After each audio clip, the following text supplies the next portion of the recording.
South Indian egg கறி எப்படி பண்ணுறது பார்த்துடலாமா? கடாயில் எண்ணெய் ஊற்றிக்கோங்க.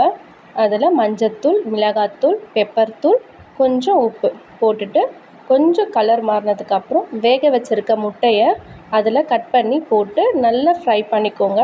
ஃப்ரை பண்ணோடனே தனியாக எடுத்து வச்சுட்டு அதே கிண்ணத்தில் எண்ணெய் ஊற்றி கொஞ்சம் சீரகம், கொஞ்சம் சோம்பு போட்டு வறுத்துக்கோங்க.